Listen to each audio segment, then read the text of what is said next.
Les recordamos a todos ustedes que las preguntas las pueden ir realizando a través del Twitter con el hashtag Conferencia CChC. ¿Vale? Cualquier duda que ustedes tengan, por favor, manifiéstense a través de la tecnología, a través del Twitter. Vamos a iniciar este primer bloque sobre regeneración y estándares urbanos con una invitada muy interesante. Me refiero a Roxanna Slavcheva, Urban Economist at the Economist Intelligence Unit. La señorita Slavcheva es licenciada de Economía y Relaciones Internacionales de Boston University y máster en Ciencias de Desarrollo Urbano de University College London. Ha sido consultora de la Greater London Authority y la Universidad de Mekele en Etiopía en temas de crecimiento económico, estrategias de sustentabilidad y ecocities. Ha participado en múltiples ONGs.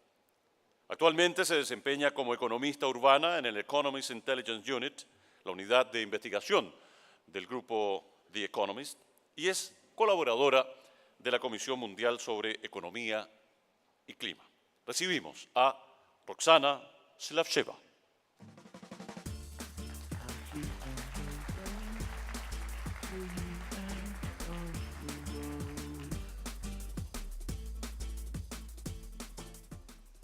Good morning and buenos dias. Unfortunately, this is as far as my Spanish goes. I would like, first of all, to thank the organizers of this event, the Cámara Chilena de la Construcción, for inviting me on behalf of the Economist Intelligence Unit, and most of all, for creating the opportunity to engage in these very important conversations, which will determine how our cities are better designed, managed, developed economically, and to be better places to live in. I will structure the following presentation in three main parts, hoping to pique your interest while peeling off the many layers of urban development. But when attempting to situate Santiago, I'll look at the global urban setting, and I will first of all address the general trends in urbanization around the world, as well as zooming in into the Latin American region. And then I will take a closer look at the Chilean context and what the possibilities for growth and development are here. Lastly, I will focus on quantifying city indicators, specifically when we look at what we mean when we say how livable and how competitive a city is, such as Santiago, in relation to other urban centers around the world. So let me start off by saying that the world is urban, as we've seen already in the slides. It's as simple as that, really. Cities are where over 50% of the world currently live in, and the levels are expected to surpass 50%, reach 60 by 2030 and 66 to 70% by 2050. But the pattern of growth across the different regions is unevenly distributed. And as we've seen from the charts, much of this spectacular urbanization is due to the urban to rural migration in Asia and Latin America, specifically at the end of the 20th century, shown highlighted in the graph. But of course, prior to that, in North America and Europe. And it's again in South and Southeast Asia, as well as Africa, where the highest growth will be experienced, as we've seen from the forecast here highlighted in gray. And it's especially because these regions start from a lower urbanization base. So cities in these regions, specifically in Africa, are still young and they're evolving very rapidly. Latin America has, in fact, the second highest urbanization rate in the world, at 80%. And it's specifically in the Americas where urban living is most predominant, 82% in North America, over 80% in Latin America. And the region presents a unique opportunity, a unique possibility to explore and learn from the challenges and the opportunities which urban life presents. Both the North and the South American cities are adapting to different challenges, and they're caused usually by deindustrialization, globalization, and urban renewal. So zooming in into the Latin American region, we see that Chile also has the second highest urban population, now at around 83%, only after Argentina at 87%. And Chile is projected to be almost fully urbanized, passing 90% in the next 5 years or so, and to catch up with Argentina afterwards.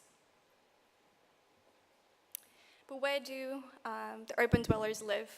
The urban concentration by the size and the type of the city shows that about half of the world urban residents live in these specific 4 types of cities. So the megacities, which are populations over 10 million, the large cities between 5 and 10 million, such as Santiago in the metropolitan region, medium-sized cities between 1 and 5 million, and small cities between 0.5 and 1 million. And the other 50%, the other half of the world, live in the urban areas with populations smaller than 0.5 million. As we know, there are no highly developed countries which aren't urban. It's a necessary step. And as engines of economic growth, cities account for 80% of the world economic output, and with the majority of the national working population now found in the metro areas, cities also concentrate the largest numbers of consumers. So the more urban dwellers we have, we see this conundrum of more consumers, which demand more services, and they increase the pressure on public and private service providers. But just how high is the concentration of the people living in cities and the city's economic output as part of the national? Well, if we take a look at Santiago and some other cities as examples, we see that, as we expect, major cities do have a high contribution to the national population.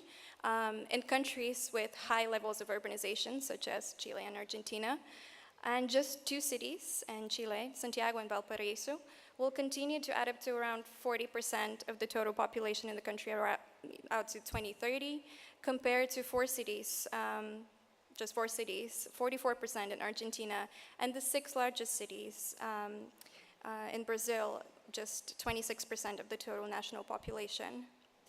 But Chile is a middle-income developing country, and it has enjoyed relatively strong economic growth for the past 15 years, especially relative to its Latin American neighbors.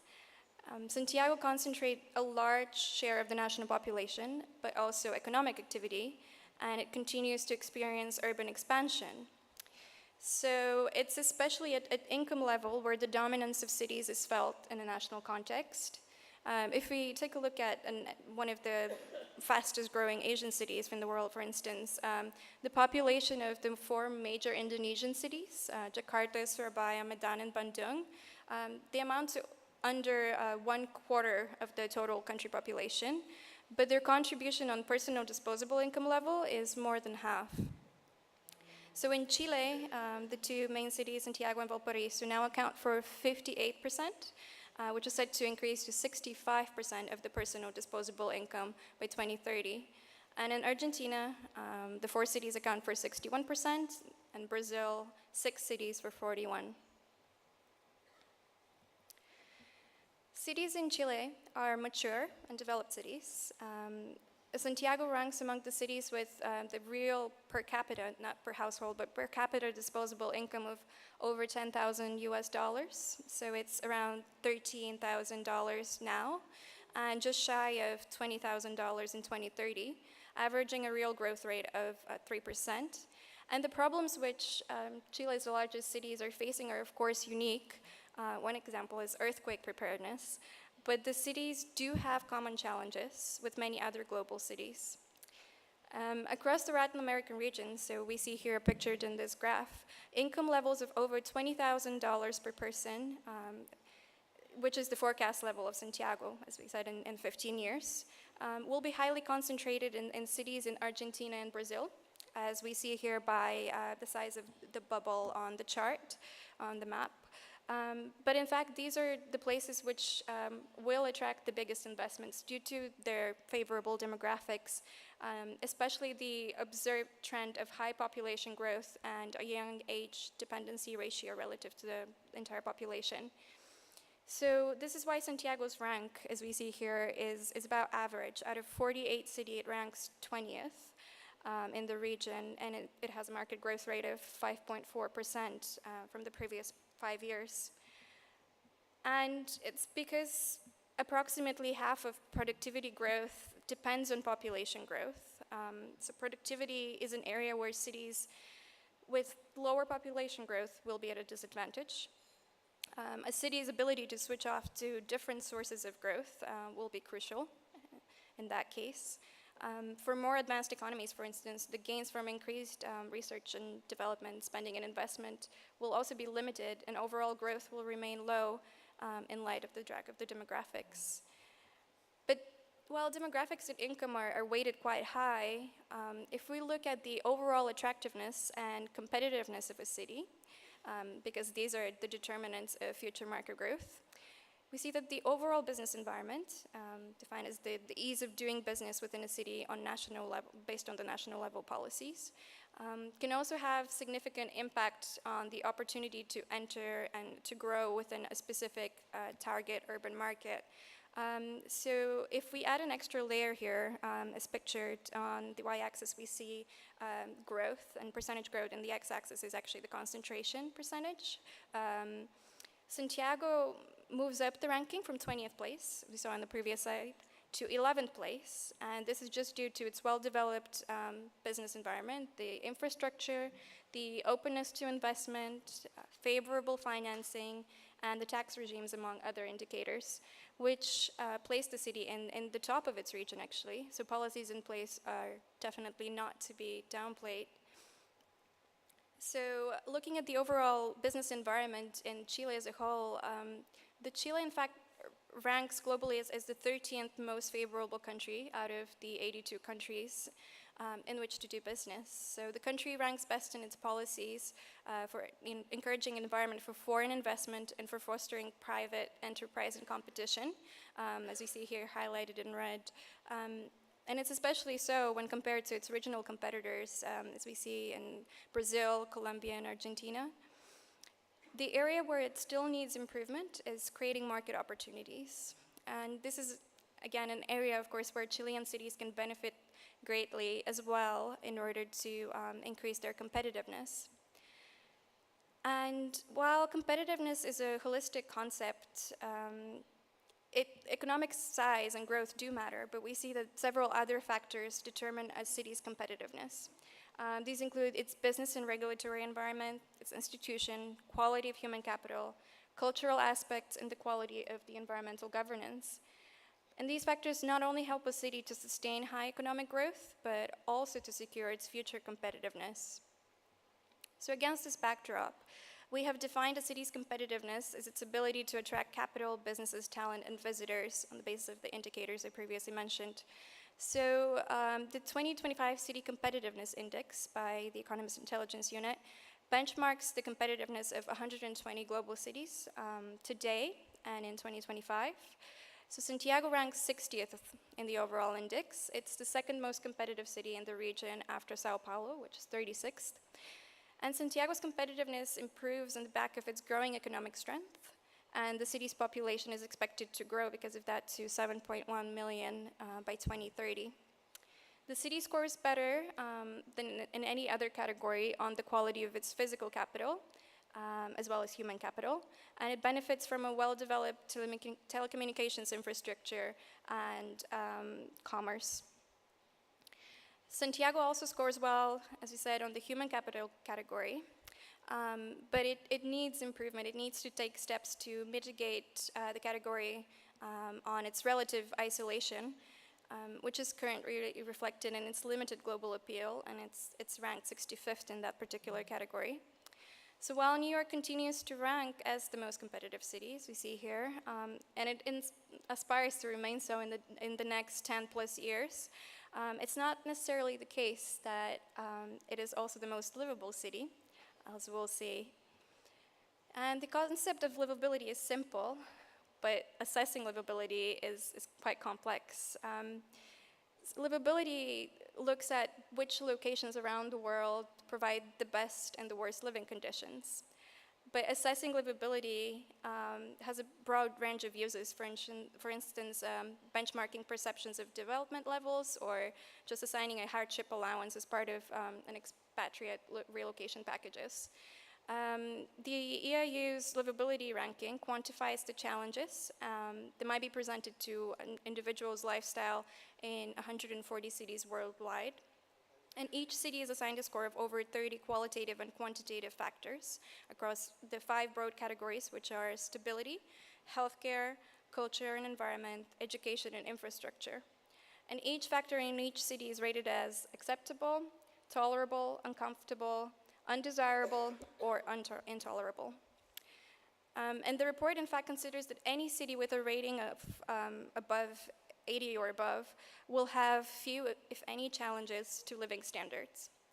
And that is why, although 16.8 percentage points separate Melbourne, as we see here, in first place, and Santiago and Warsaw, which are in joint 64th place, all cities in this tier can still lay claim to being on an equal footing in terms of presenting few, if any, challenges to a resident's lifestyle. In the most recent ranking, the top locations remain unchanged, but terror and unrest have prompted declines in over 20% of the cities surveyed in the last year. And these include Paris, following the terrorist attacks there, Kiev, Tripoli, and Damascus, following the civil wars that are ravaging the countries. And Latin American scores also fall due to economic instability, which was weighing on Brazil, Venezuela, and Argentina. But for another year, Buenos Aires and Santiago emerge as the most livable cities in Latin America, ranked 64th and Santiago 64th, and Buenos Aires 62nd and Santiago 64th, respectively, in the global index. And that said, there does appear to be a correlation between the types of cities that sit at the very top of the ranking, such as Melbourne and other Australian cities, and Canadian and an Austrian city, Vienna, for instance. These are seen here highlighted in red. Those cities that score best tend to be mid-sized cities in wealthier countries with relatively low population densities. And these can foster a range of recreational activities without leading to high crime levels or overburdened infrastructure. But on the other hand, the global business centers tend to be victims of their own success, and the big city buzz that they enjoy can overstretch infrastructure and can cause higher crime rates. So we see New York and London here highlighted in blue, and Paris and Tokyo as well. They're all prestigious hubs. They have a wealth of recreational activity, but they all suffer from higher levels of crime, congestion, and public transport problems that would not be deemed comfortable. And these sit below the top 10 most livable cities, but they're still in the highest tier of livability with ratings over 80, as we see, and should be considered broadly comparable with the top tier over 90. The question is how much wages, the cost of living, and personal taste for a location can offset negative livability factors such as congestion and high crime levels. An EIU survey of urban professionals from mainly Asia, North America, and Europe shows that a city's livability plays an important role in making the city a more attractive place for workers as well as businesses. Respondents rank the availability of jobs, and well paid at that, as well as the cost of living overwhelmingly as the biggest determinants of the livability of a city. The other categories underlying the way livability is measured, as mentioned previously, the safety and security, environment and culture, infrastructure, education, and healthcare, they're also included as part of the survey, but they're weighted less so by respondents. I will now give a couple of examples of indices which measure two of these broad categories underpinning the livability ranking. And Santiago continues to score ambiguously, well in some indexes and poorly in others, showing the need for deep drilling into the various facets of urban life and tackling those unique issues that affect the city's residents the most. So let's start off with the first category of safety, security, and stability. As we know, deciding where to live is a personal choice for many of the city residents. But for some, safety will be paramount. Others will prioritize culture and creativity. Often, a decision, however, will be based on a mixture of reasons. So, for instance, an entrepreneur looking for the best city to start a business may also want to start a family there. So safety and stability will be the top of the list when making decisions. And measuring safety is not an easy task, as there is often a difference between perception of safety and what the statistics tell us. And in other words, being statistically safe is not the same as feeling safe. The Safe Cities Index aims to capture this complexity, and the index tracks the relative safety of 50 global cities across 4 categories. They're pictured clockwise here, so we start off with the digital security at the top right, health security, bottom right, infrastructure safety, bottom left, and infrastructure safety, bottom left, and personal safety, top left. Santiago ranks 28th in the overall category out of the 50 cities, but it's at the bottom of the list in the personal safety category. The city has, for instance, seen the gated communities flourish, and a number of these has increased significantly during the past few years. Their development often leads to greater social divisions and actually to an increased prevalence of crime rather than to protect against it, which is why they were built in the first place. But when taking into account its income level, Santiago ranks the highest in its category. In fact, while safety is closely linked to wealth and economic development, wealth and ample resources are no guarantee of urban safety. So there are ways to address urban safety in its many facets without breaking the bank. Moving on to another category, the environment. It's a category where cities around the world, but especially in Latin America, differ greatly. And the Latin America Green City Index intends to help Latin American cities learn from each other in order to better address those common environmental challenges. So the 17 cities that were selected from the index include the major Latin American urban areas. And while the findings date 5 years back from 2010, the concept and the premise of the index and its findings are still very relevant and applicable to today's world. The index scores 8 categories: energy and CO2 emissions, land use and buildings, transport, waste, water, sanitation, air quality, and environmental governance. Most cities, including Santiago, score in the middle, as we can see here, with good progress in some areas, but very much lagging in others, thus canceling out and average out both their progress and disadvantages in the various categories. Zooming in into Santiago, we see that it scored well above average in the transport category. And it's the only search score in all of the categories. While many Latin American cities have set up extensive public transport networks, they have not been very successful in getting people out of their cars. And in fact, car culture still leads to high greenhouse gas emissions, as we know, in Santiago and in many Latin American cities. And there's much to be desired in the energy efficiency and carbon emissions category, as we see Santiago scored at the opposite end of the spectrum at well below average.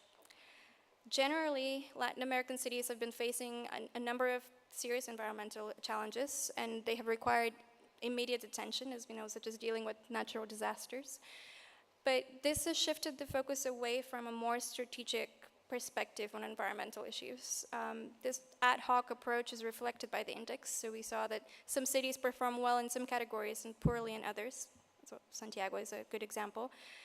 But experts agree that an integrated approach of environmental governance and comprehensive forward planning is the best way to break the pattern of this ad hoc loop of crisis and policy response and next crisis and next policy response.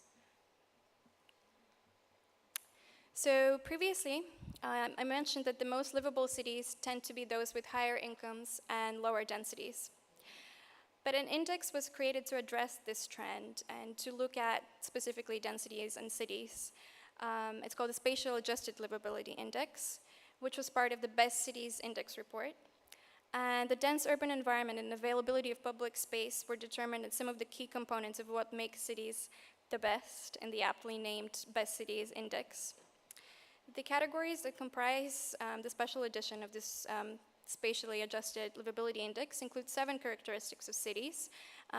Those are green space, urban sprawl, access to nature, availability of world-class cultural assets, which are measured by the number of the UN World Heritage Sites nearby, connectivity, how easy it is to reach the rest of the world, isolation, measured by the number of other large cities nearby, and air pollution. The leader, as we see in Hong Kong, is one of the densest cities in the world, and the waste of space there in such a contained environment would be unfathomable. So according to the Best Cities Index, Santiago benefits from great culture and environment and the availability of nature, sound infrastructure and education system, but ranks at the bottom when it comes to urban density and availability of green space. So in fact, in 2010, the Chilean Ministry of Housing and Urbanism carried out a survey on the quality of urban life.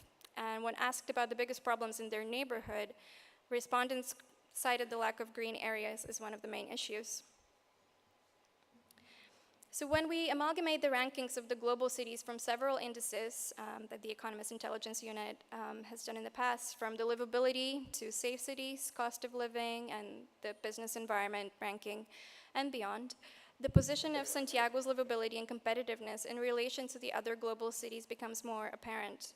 So while still considered a middle-income emerging city, Santiago ranks in the top 30 cities globally. So this is no doubt thanks to the policies put in place within the city, and is where the city can and should only improve. So to sum up, I'm looking at a couple examples from a survey, responses from a survey which asked urban professionals on the primary things they'd like to see improved in their city. And we see an alignment in what respondents see as an improvement in the quality of life, as well as the improvement in the environment for business. So we can see an alignment in what makes a city competitive as well as livable. Public transport infrastructure improvements and availability remains at the top of the citizens' needs, highlighted here in red. This is seen as both beneficial to the residents' quality of life as well as to attracting more business opportunities. And the same can be said about the rest of the respondents' answers, from safety and security to the environment and availability of public space. So livability has a role in attracting skilled workers to a city, but it should not be overplayed, especially in the face of long-term economic challenges. Ultimately, improving a city's livability is an important goal, regardless of its impact on economic growth. But at the same time, its value as a competitiveness-boosting economic development strategy is not to be underestimated. Its effect as an economic development strategy, on the other hand, is likely to vary from place to place and depends greatly on the circumstances in each city. So policymakers should pay heed to this unique reality when formulating their plans, and they should question the wisdom of advice that offers them a quick fix to deep-rooted problems. Thank you. Muchas gracias.